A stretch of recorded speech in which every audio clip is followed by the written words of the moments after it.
Hello everybody, welcome back to my movie review series. Today we'll be discussing National Treasure. Just finished watching it, realized I could add on Disney Plus to my Hulu for $2, so again, running real thin on the free ones.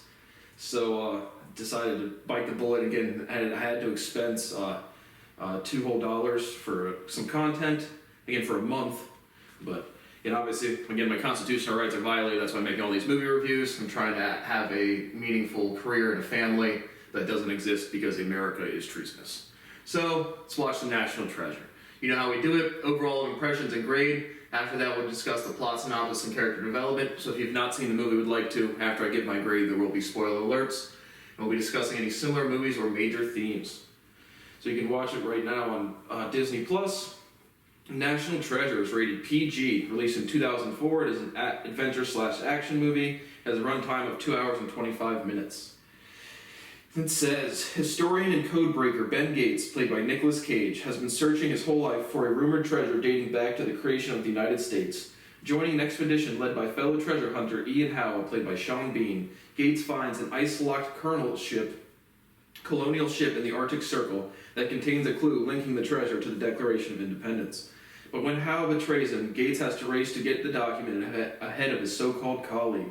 Directed by John Turteltaub, did $350-ish million at the box office. So again, I remember we reviewed the Bridge season, the 2 seasons of that with Diana Kruger. Definitely think she's a cutie. But I really like her characterization in this one as opposed to the characterization in The Bridge. So what did I think? Well, 82% liked it on Google, 75% on Just Watch, 46% on Rotten Tomatoes, and 6.9 out of 10 on IMDb. Nice. Overall, I thoroughly enjoyed this. Again, I've seen it many times. It's been out since 2004, going on 20 years. I like Nick Cage. I like action, or like this type of adventure. Treasure hunting is fun. Again, big metal detector dude, if I can afford any hobbies and I'm stuck in the biggest rut that's ever existed. That's a society that literally cannot accept scientific proof and it's been sitting on the internet for 7 years. But unless you get popular, nothing changes and people will never change their behavior. They literally just can't. But I enjoyed this one. It is fun for the whole family. I thought even for 2 hours and 25 minutes, I thought it didn't feel like a long movie. Plot moves along well. And just the different intricacies of writing a script for, treasure hunting, this clue, that clue, I thought it was very well done. So I'm going to give this one a solid A-. For the well done range, if you've not seen it, I definitely recommend it. Don't know why I got 46% on Rotten Tomatoes, because people have to hate everything. It's just their personality traits, what they don't like. And so then they scapegoat me, and then I've lost livable wages. Man, I've lost livable wages and the ability to have a family because I did scientific research. But I like National Treasure, so I recommend this one. But if you've not seen it and would like to, there will be spoiler alerts now. So the movie opens up and you meet a young Ben Gates. He is, 9 years old. He's going up into his attic. He finds this old folder or binder or something, and his grandpa catches him. He's not supposed to be up there, but he starts telling him the story of just this treasure. His great-great-great-grandfather, whoever, has been told about this treasure that's been, hidden from even kings to... is too much for one person to control. And so you get some folklore in the background, and then you pretty much fast forward to when Ben Gates is now an adult. Well, actually, Patrick Gates, Ben's father, comes up into the attic and was like, to his father, was like, stop filling his head with all of this nonsense. And so the next kind of scene you see is Ben, he is now an adult, and we have Nick Cage rocking it, and him and Ian Howe are directing these two big snowmobile type machines, and they're looking for this thing called the Charlotte. And so we had the last of the folklore was like, it says the secret lies with Charlotte, and so they're looking for this shipwreck that is named the Charlotte. And so they go out there, this big ice sheet, not really sure where, but modern day to 2004. Most of the movie takes place in like the eastern United States, where the founding fathers and the big historical things happened. But regardless, they find the ship, they metal detect it, then they excavate it a bit. They go down in there, they just see pretty much ship equipment. And Ben notices one of the captains really guarding one of the barrels, and so he opens the barrel and finds this pipe, which is a key or unlocking thing. And so he pokes his finger with some blood, and rolls out the script and gets another clue. And so it's something like, I forget somehow it indicates the Declaration of Independence. And so now Ian's like, okay, well, we'll just, I can arrange some stuff and we'll steal the Declaration of Independence, and Ben is not having any of it. So Ian and his main right-hand man, Shaw, they pull out a gun on him. Ben strikes a flare and is like, you're standing on gunpowder, you'll go up. And so Ben throws the flare at him, and they catch it, and then they're just like, they still like drop it or whatever and catches fire. And so Ian and Shaw are able to get out of the way they came in, and Ben and Riley find like a smuggler's thing under the floorboards in a way to stay safe. And so big explosion, the ship blows up, and Riley and Ben are fine, and it's rated PG. But they have to get back to their hometown and stop Ian from stealing the Declaration of Independence. And so they get back there, they call the FBI. Again, obviously in real life, the FBI you're literally not allowed to report crimes. I've tried to report crimes hundreds and hundreds of times with bona fide criminal activity, defrauding me out of my entire life. So to the FBI, fuck your entire fucking lives. And again, your children, your entire 3 generations of your family that get a licensure from one of these states that is stealing from me is committing fraud, and all their ill-gotten gains will be confiscated, and they will go to prison for the rest of their lives. Period. Because the FBI is the worst worthless. I mean, it's all law enforcement. Because they're just one big gang members of cowards that don't do your jobs and steal taxpayer dollars. Lie, cheat, and steal. It's all Americans do.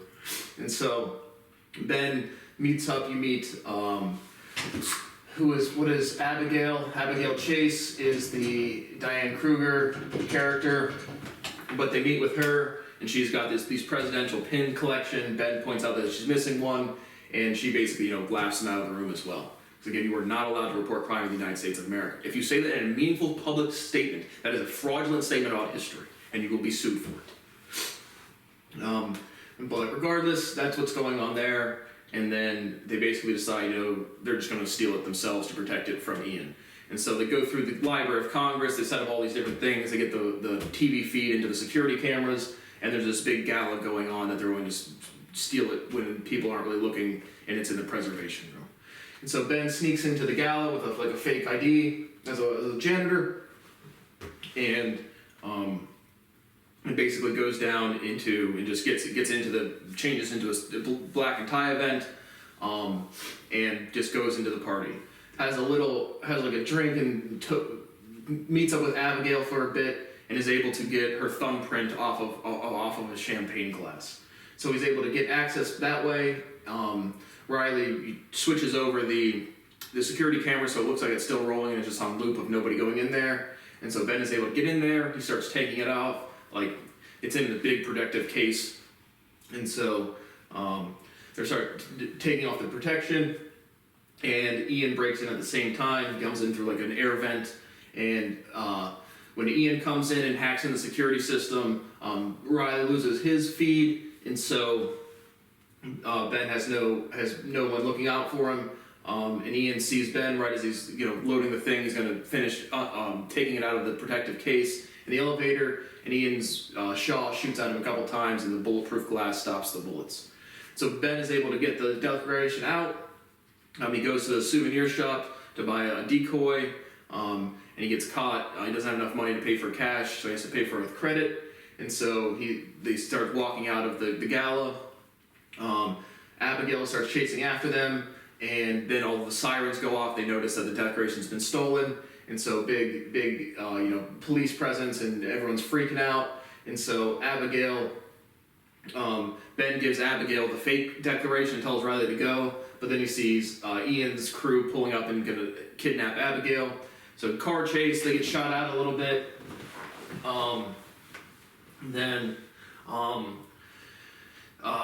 He's able to rescue Abigail, and Ian is just happy that he gets the Declaration after a quick action sequence. And so Ben shows Abigail that he has the real one, and that they can't go back. They have this a super high-tech setup to analyze historical documents. And so they realize that they can't go back there because they're going to have Ben's information from the credit card transaction, and so they have to go to his dad, who is played again Patrick. Who again I really like because this is the first time I'd seen Jon Voight as an actor, and then going to see him in Ray Donovan. I thought his characterization in Ray Donovan was fucking hilarious. But regardless, Patrick it kind of has a strained relationship with Ben because Patrick is kind of sordid that he had looked for the treasure for 20 years and he just thinks his son's wasting his life. And so Ben needs these Silas Dogood letters, which I don't know if that's historically true, but just some letters Benjamin Franklin wrote to a local newspaper when he was a child under a pseudonym. And basically they have to see if there's a code on the back of the declaration. And so Patrick doesn't know what document they have, but Ben, Abigail, and Riley, they put some lemon juice on it, and then they don't see anything, and Patrick's like, you need some heat, and he's like, throw it in the oven. They're like, no. But then they both kind of breathe on it, and they see that there is a ledger on the back of the declaration. So they're able to pull off a bunch of these different numbers, and it's a cipher of some sort where it just indicates page, line, and word, and they can pick up more letters that way. And so, or just more clues to the next where the treasure's at. And so Patrick originally had the Silas Dogood letters. Ben had scans back at his setup to analyze the document, but he donated them to some historical place in Philadelphia or wherever. And so they go there. Ben ties up Patrick so he looks like his dad's not complicit with anything. Patrick does end up seeing that's a Declaration of Independence. And so Ben takes his car along with a little version of common sense that has $1,000 in it or something. And so now they need to get some new clothes. The FBI interrogates Patrick. They go get some clothes. They're both Ben and Abigail are both changing, and they kind of just have some back and forth about their personal lives. But you can definitely see Abigail's starting to develop some feelings for Ben. And so they change their clothes, and now they have this. Riley has a little dude go up into this wherever these Silas Dogood letters are, and he's paying him $1 to go figure out the words. And so from the letters they get Stow and Pass, which is I guess the Liberty Bell, and so they think they're too late because the time's off. Like it's on the back of a $100 bill, I guess was the next clue, and so. Riley has a kind of a fun moment where he knows something about history that they don't, just about daylight savings time, saying it wasn't instituted till World War I. And so they're able to go up there. They see the shadow where it passes at the Pass and Stow, and they're able to Ben Gates is able to with a knife cut out a brick in the wall, and there's these glasses beneath them. And so he's able to see. It looks at that's the way to read the map on the back of the Declaration. He's able to see, and he just looks in there, and it says, here at the wall, I believe. And so Ian is now onto their trail as well. He catches up with the little dude that was helping Riley. Ian's able to find Stow himself from that guy, and the big chase in the Liberty Bell area. And so I think that's Philadelphia. Yeah, because I went to these places. But regardless, they start a big, a chase scene. Ben splits up. He takes the glasses and a fake, just the canister for the Declaration, and Riley and Abigail go the other way with the actual Declaration, to keep the different pieces apart. And so Abigail and Riley are able to get away.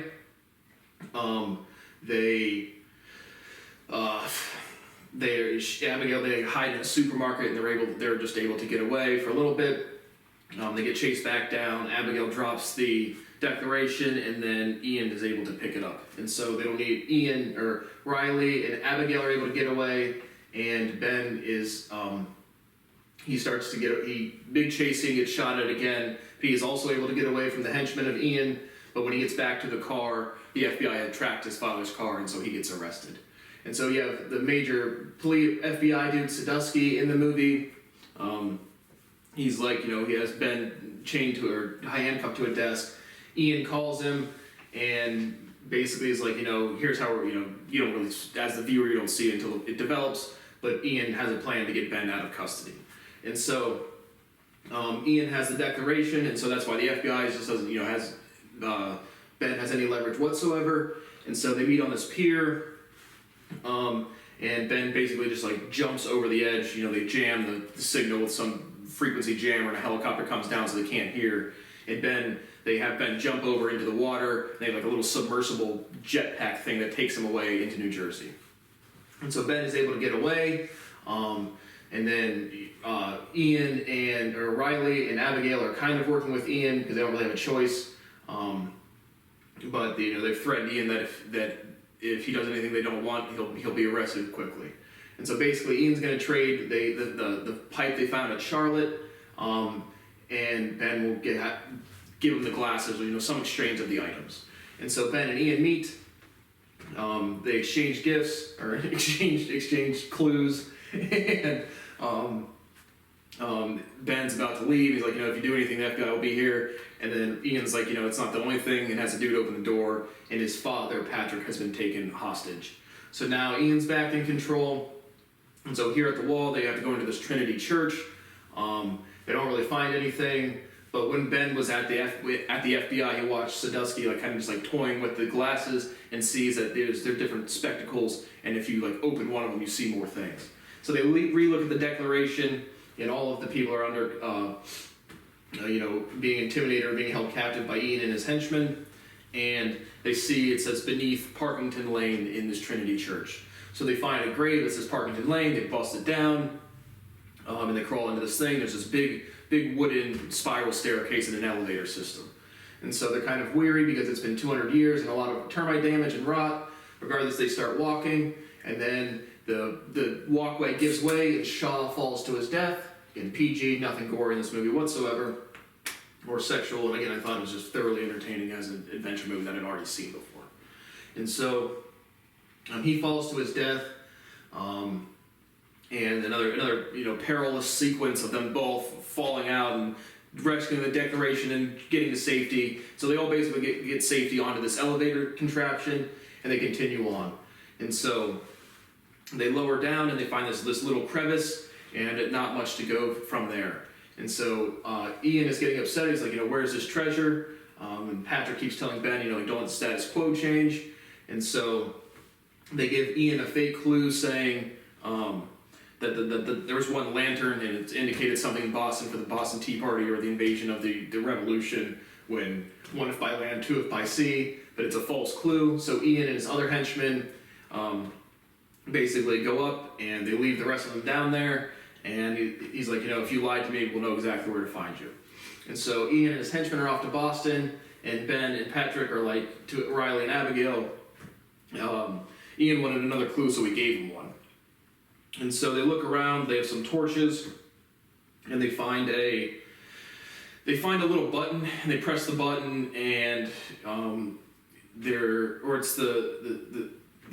doesn't matter. But there's a little initial room where there's nothing, an initial walkway where I think there's nothing, then Ian leaves, and they go into this one room, and it's just basically empty. And so Ben is, to his dad, you were right. And Patrick was like, no, this room indicates that this treasure was real, and you didn't waste your time, and you validated this for all of our family. But then they're still kind of stuck, and they're like, what, we have to look for a second way out. So then Ben sees that there's a lock and key mechanism with the Charlotte pipe thing, and he's able to open that up, and then there's the actual treasure room. So big treasure room, cool, reveal. But I don't think it'd be a good idea to set that fire. He sets a fire and it goes through everything to light up the room. It's 200-year-old, the world's most magnificent treasure. We're just light it on fire, but there'll be some heat damage to some of the stuff. But regardless, it's a movie. But there's some stairs, and they're able to get back up.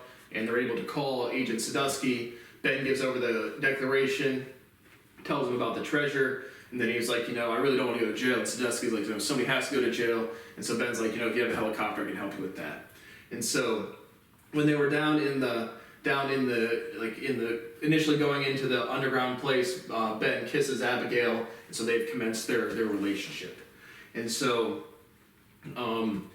Sadusky and Ben, they go to Boston, they arrest Ian, and then the final resolution to the movie is Riley at Ben and Abigail's house. He's driving a Lamborghini, and they're prepping to go to Cairo for a museum exhibition.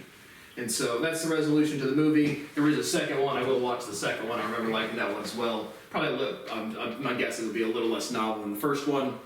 And I've seen them both, but I watched the second one. We went on like a 7th or 8th grade field trip to go watch the second one in like grade school.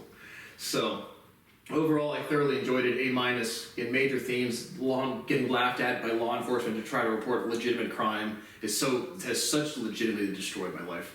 Like I'm begging, please somebody help me. I really need help. This headspace you guys have put me in by literally not acknowledging that I exist to any extent at all, besides a couple fucking feds walking past my house or a couple people interacting with me here and there, is torture. I have never formed identity. I've never put myself into this world and not gotten denigration, disrespect, and pure crime being committed against me to come back to me. It has never been different. I need somebody to change their behavior. Everybody with legal liability, you are done. You are absolutely fucking done. And anytime any 3 generations of your family get a piece of paper that is fraudulent, I'm going to personally sue them. We have to, at some point, change our behavior to behave like adults. And we can't do that because I'm the only adult in this fucking species. It's probably more mature than all of us. No, I definitely am. But overall, again, I like the movie, man. It's fun, it's playful. I like the relationship. The Diane Kruger I find really attractive. But just hunting down treasures is a fun idea for me. So I thoroughly enjoyed this writing script. And please, I'm just begging somebody please fucking help me. And by help, all I need is a time frame to manage my money or a way to leave this country. I literally don't get to reproduce and have a fucking family because you guys won't pay me my money in direct violation of international law. Like, I'm a monkey on a planet that doesn't get to live because you guys cannot accept science. Like, what a disgusting fucking life. And whenever I talk about being realistic about my emotions, it's I'm sad or I'm upset. Now, I'm a grown-ass fucking man and you stole my fucking property. And I'm gonna fucking punish you for it. But of course, you're not allowed to do anything that's threatening. People that have started wars, blown up their own buildings, murdered people to cover up science, lie about all fucking scientific progress today, that's not a threat. Destroying another man's life is not a threat, apparently. But hey, this is America, this is Columbus, Ohio, this is St. Paul, this is DeSales, this is Westerville, Central, this is Ohio State. This is the families of Central Ohio, how do I put this politely, are the most fucking trashiest, stupidest fucks ever. They slowed down the progress of science by 20 fucking years. They're too pathetic to hear criticism. It is everybody I have ever met behaves like this. I've never met one person with the capacity for moral behavior. Never. But again, we got about a month left, and then I'm gonna go do something because I'm just personally just even bored even past the money itself. But my YouTube channel is never going to take off. I'll never have access to my property. I'll never have a career. I'll never be a touring musician. I'll never be a touring lecturer. And again, I remember I told you the story about my grandma when I went with my grandma to visit these historical things, and she literally said to me, wouldn't it be cool to be around when someone did something cool historically? And it's just like, just short circuit a little bit because I've made the most prolific scientific discovery in human history and people just won't say I did. So if you're not popular, if you're not the cool kid, it doesn't count how much fucking scientific proof you put on someone's desk. It just doesn't matter. Because this society is built on retarded people. Just whores. It's whores and hypocrites. That is all it is. Literally. And selfish, pathetic people that can't take criticism. But thank you for watching another movie review, and I will see you on the next one.